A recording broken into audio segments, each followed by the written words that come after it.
नमस्कार, बंजारा बीट्स में आपका हार्दिक स्वागत है। मैं हूं ज्योति प्रकाश खरे।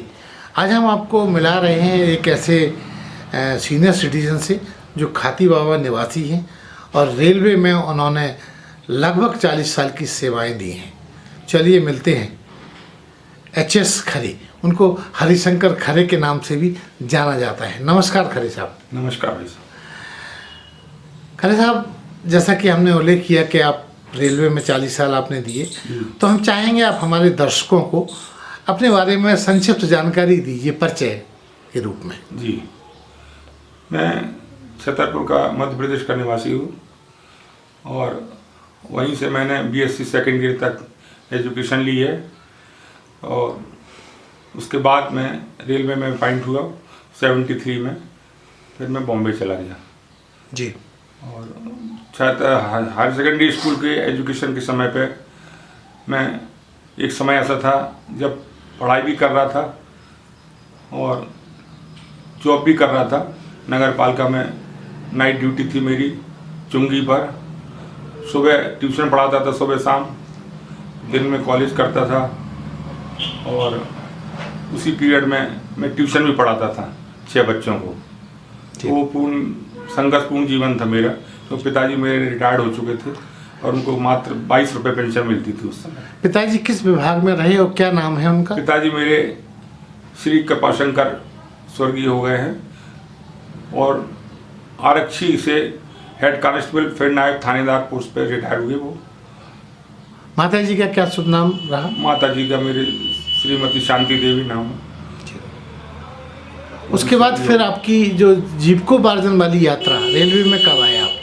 रेलवे में 1971 में अक्टूबर में भुसावल ट्रेनिंग में गया और जनवरी 72 में मेरी पोस्टिंग बॉम्बे हुई एज ए कॉमर्शियल क्लर्क। जी जी। फिर उसके बाद आगे क्या रहा? झांसी कैसे आना हुआ आपका, या मुंबई में कितने वर्ष रहे आप? बम्बई में 5 साल रहा मैं। वो हमारे चूँकि सारे रिलेशन झांसी में थे तो मैंने ऑन रिक्वेस्ट अप्लाई किया और वहाँ से मेरा ट्रांसफ़र 1975 के लास्ट में मेरा ट्रांसफ़र हो गया और मैं वहाँ से रिलीव हुआ 1976 में।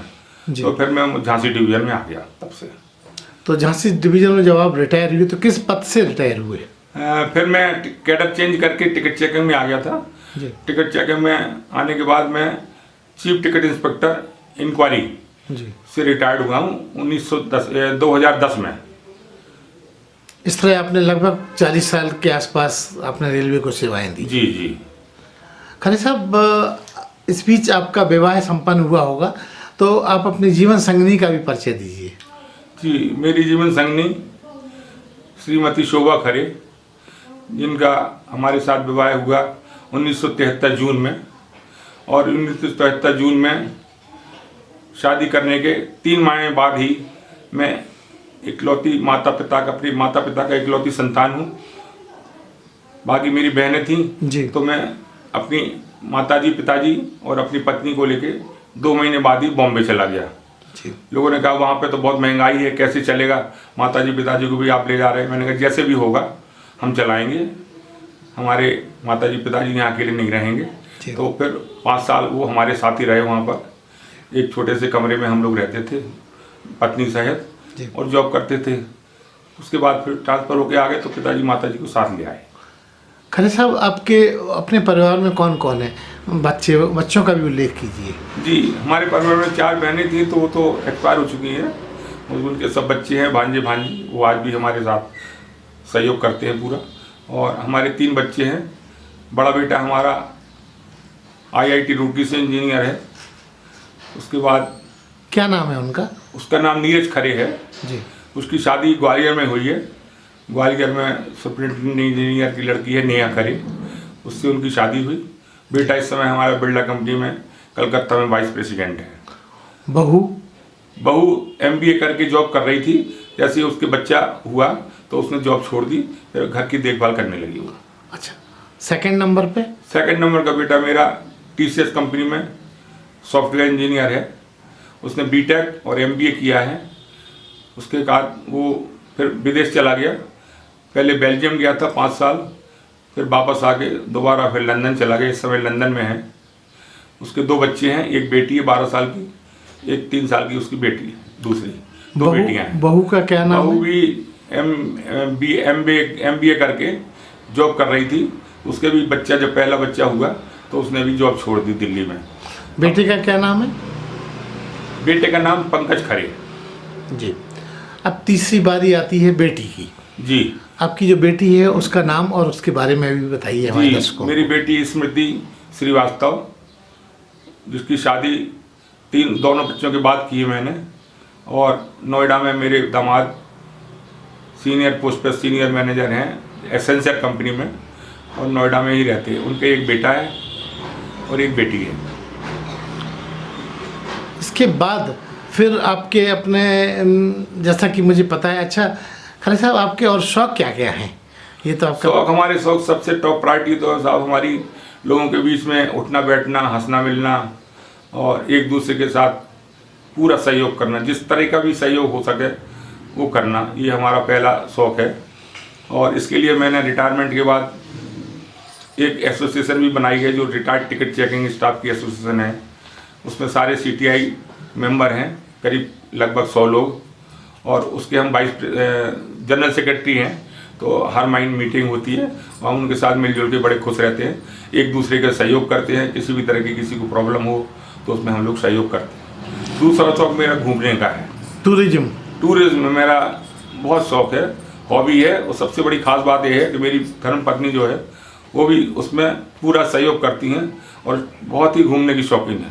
तो इस तरीके से हम अपने बेटे ने हमारे 6-7 कंट्री हमको घुमाए हुए हैं। जैसे स्विट्जरलैंड गए, Germany, Japan, Netherland, Belgium, France, ये कंट्री मैंने घूमे हैं। और इंडिया में भी द्वादश ज्योतिर्लिंग, चारों धाम की यात्रा और धार्मिक स्थल जितने भी हैं वो 90% हम लोग दर्शन कर चुके हैं। खरे साहब सबसे अच्छा आपको विदेश में कौन सा देश अच्छा लगा? विदेश में सबसे सुंदर जगह स्विट्जरलैंड की है, जिसका कोई मिसाल नहीं है। बहुत ही सुंदर और अच्छी जगह है, मौसम बहुत अच्छा रहता है, वहाँ के लोग बड़े सहयोगी हैं। 1 मिनट के लिए मैं बताऊं, मैं जब हिल स्टेशन 18,000 फीट ऊपर पे था, तो वहाँ पे ट्रेन में किसी को ऑक्सीजन की कमी हो गई, तो फ़ौरन ही जो है वहाँ का जो ट्रेन में TT थे, लेडी ऑफिसर थी वो, उसने फ़ौरन कॉल किया और कॉल करके नेक्स्ट स्टेशन पे हेलीकॉप्टर आ गया और उसको लेके चले गए वो लोग। मैंने पूछा ये कहने लगे ये सब सेवाएं हमारे स्विट्जरलैंड की तरफ से फ्री हैं, आप पर्यटकों के लिए हम लोग बहुत हेल्प करते हैं। हमें बहुत अच्छा लगा ये बात सुन के, देख के। कोई ऐसी घटना जो आप विदेश में रहे हों और वहाँ रहकर उस आनंद में आपको भारत याद आया हो? हाँ, भारत याद आता है हमको, क्योंकि मिलनसारता यहाँ पर हम लोगों में बहुत ज़्यादा है। वहाँ पे रहते हैं तो ज़्यादातर अपने परिवार के साथ ही घूमते हैं, या फिर हमारे इंडियन लोग जो वहाँ रहते हैं उनसे परिचय हो तो उनके साथ तो अच्छा लगता है। अदरवाइज वहाँ पे और ज़्यादा किसी से मिक्स होने का नहीं रहता है। अपने एकांत में आप घूमते रहिए, बस यही। मतलब ये सुंदर तो है, लेकिन भारत जैसी खुशबू नहीं है। भारत जैसी खुशबू कहीं नहीं है। और भी कंट्री घूमे, भारत जैसी खुशबू कहीं नहीं है। भारत जैसी खुशबू थोड़ा से 20-25% तब महसूस होती है जब इंडिया के लोग ही हमारे साथ वहाँ पे पड़ोसी हैं, उनके साथ घूमते फिरते हैं, बैठते उठते हैं, बस फिर भी भारत याद आता है। तब भी भारत याद आता है, और अकेले होते हैं तब भी भारत याद आता है। खरे साहब एक महत्वपूर्ण सवाल, जी। जब आप वहाँ पूरे आपने रिटायरमेंट के बाद आपने बहुत कुछ ऐसा अचीव किया जो रिटायरमेंट के पहले आपने सोचा नहीं था। जी। आमतौर पर रिटायरमेंट के बाद लोगों की ये कल्पना रहती है कि अब तो हमें आराम करना है। जी। ऐसे लोगों के लिए आप क्या कहना चाहेंगे? हम ये कहना चाहेंगे रिटायरमेंट के बाद आराम करना तो निहायत ही मतलब बिल्कुल असफल बातें हैं। ज़िंदगी के लिए अगर सफल रहना है तो आप बराबर एक्टिव रहिए, पड़ोसियों से मिलते जुलते रहिए, दूसरों के लिए सहयोग कीजिए, रिश्ते नातेदारों में भी अपनी लोकप्रियता बढ़ाइए, मिलना जुलना बराबर जारी रखिए। कोई ऐसे काम जरूर पकड़ लीजिए रिटायरमेंट के बाद जिसमें आपको बोरियत ना हो। टाइम, हमसे कई लोग पूछते हैं कि आपका टाइम कैसे पास होता है। मैं उन्हें सहज रूप से कहता हूँ कि टाइम मेरे पास, मेरे को तो ये कम पड़ जाता समय। जी। हमारे मिलने जुलने वाले कहते हैं यार तुम 15 दिन से नहीं आए, महीने भर से नहीं आए, तो हमको टाइम कम पड़ जाता है। ऐसी व्यस्त जीवन हो गया हमारा, और बहुत अच्छा, बहुत ही अच्छा। उसमें सारे कार्यक्रम में और पूरे दैनिक कार्यक्रम में हमारी धर्म पत्नी का सहयोग बिल्कुल बढ़ के रहता है हर तरह से। खरे साहब, अगर आपसे, चूँकि आप एक लंबी ज़िंदगी की पायदान जी रहे हैं, जी चुके हैं, अब आपके अंदर नया अगर पूछा जाए, नया क्या करने की ख्वाहिश अभी बाकी है? अभी नया करने की ख्वाहिश तो बाकी कुछ नहीं है, बस हमारे 24 घंटे दिमाग में यही रहता है, कहीं किसी के लिए कोई आवश्यकता हो तो मैं सहयोग के लिए वहाँ खड़ा हो जाऊँ। अभी आपको बता दूँ, मेरी बहन बहनोई अपने बच्चों की शादी करने से पहले ही जी विदा हो गए थे, तो हमने अपने भांजे भांजियों की शादी खुद की है। 24 भांजे भांजी मेरे रियल है बिल्कुल जी। तो उनकी शादी की हमने। उसके साथ अब उनके बच्चों की शादी भी, 7-8 बच्चों की, उनके बच्चों की शादी हो चुकी, भांजियों के बच्चों की, तो उसमें मैं सहयोग करता हूँ। जैसे अभी नवंबर में, दिसंबर में एक शादी है, एक मार्च में शादी है, तो उसकी तैयारियाँ जब भी आवश्यकता पड़ती है उनके घर जाते हैं, वो हमसे सहयोग करते हैं। पूरी तैयारी करना, मैनेज करना हर चीज़ का, वो हमें बहुत अच्छा लगता है। सारी कहीं रिश्ते नातेदारी में होती है, तो वहाँ जाके अपने काम संभालना कि आप कैसे क्या कर सकते हैं, हमारे लिए क्या काम है आप बताइए, तो जो हमको काम संभाला जाता है वो हम बड़ी खुशी से करते हैं, हमें बहुत आनंद आता है उसमें। मतलब ये है कि आप दूसरों की ज़रूरत बन के खुशी फील करते हैं? बहुत ज़्यादा खुशी महसूस होती है, जीवन में बहुत एनर्जी महसूस होती है इस बात की। खरे साहब, एक अलग हटके एक मेरा सवाल है जी। आपकी 3 संतान है जी 2 बेटे 1 बेटी जी। उन सब में अगर आप कंपाइल करें तो सबसे ज़्यादा लविंग एटीट्यूड किसका है? लविंग एटीट्यूड तो मेरे धर्म संकट वाली बात की आपने, लेकिन ये कहना बहुतायत और अतिशयोक्ति नहीं होगी। मेरे तीनों बच्चे बहुत प्यारे हैं और मेरा हमेशा ख्याल रखते हैं।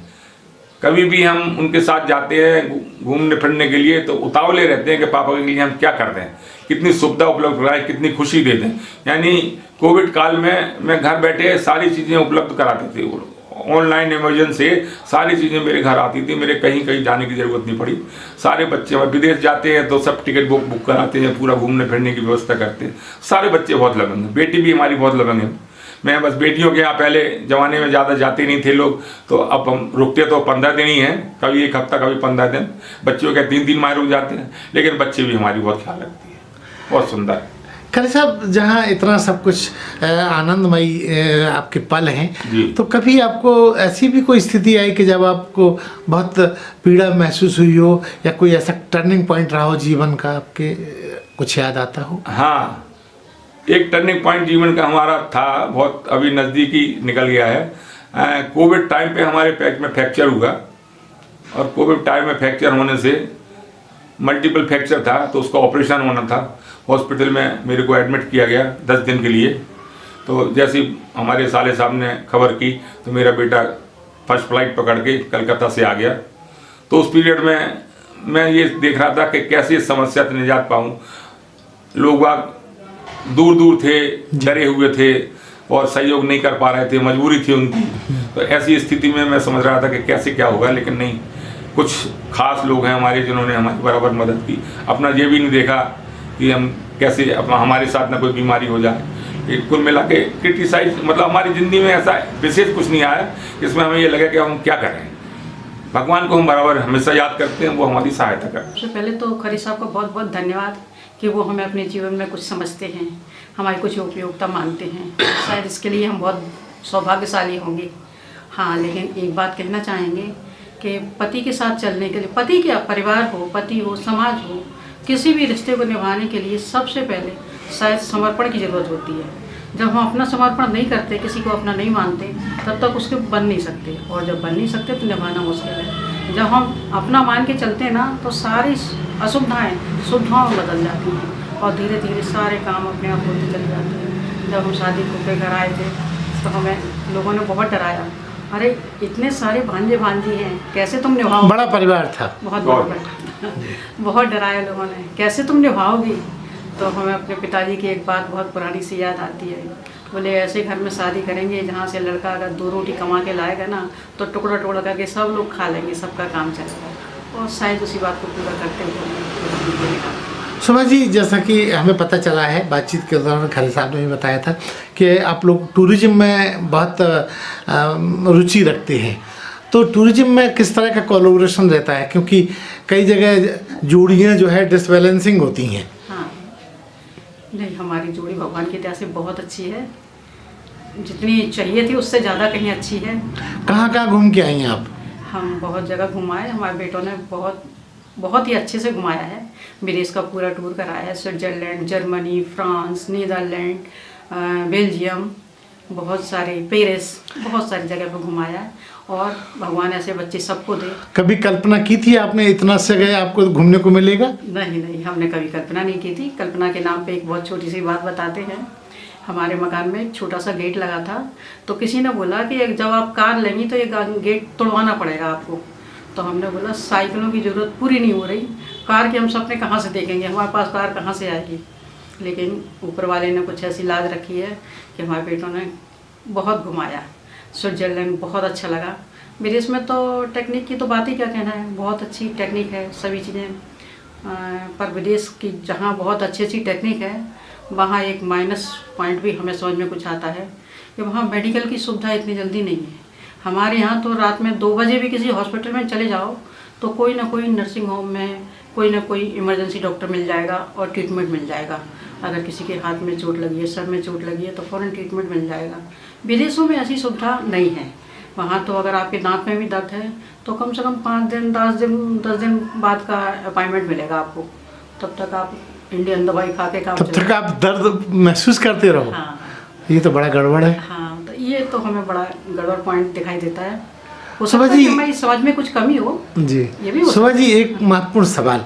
आपने बताया आपके बच्चे आपके लिए बड़े लविंग हैं, सब कुछ है। हाँ, अब आपसे पूछा जाए कि आप आने वाले जीवन में आपकी 2 कोई ख्वाहिश जो आपको लगता है पूरी होनी ही चाहिए, उसको शेयर कीजिए। हाँ, आने वाले दिनों में तो चाहते हैं कि बच्चों के साथ रहना, किसी भी तरीके से तीनों बच्चों के साथ रह सकें, लेकिन ये शायद संभव नहीं है। सबकी अपनी अपनी जिम्मेदारियां हैं, सबकी अपनी अपनी समस्याएं हैं। तो बस ये है कि भगवान का नाम लेते हुए चलते फिरते चले जाएं, ये ख्वाहिश है। तो ये थी शोभा जी, जो अपने बच्चों की लविंग एटीट्यूड के बारे में बड़े उन्मुखता से बंजारा बीट के साथ शेयर कर रही थी। बंजारा बीट से बात करने के लिए शोभा जी बहुत बहुत धन्यवाद। अरे हाँ, इस चैनल को लाइक और सब्सक्राइब करना ना भूलें। देखते रहिए बंजारा बीट्स।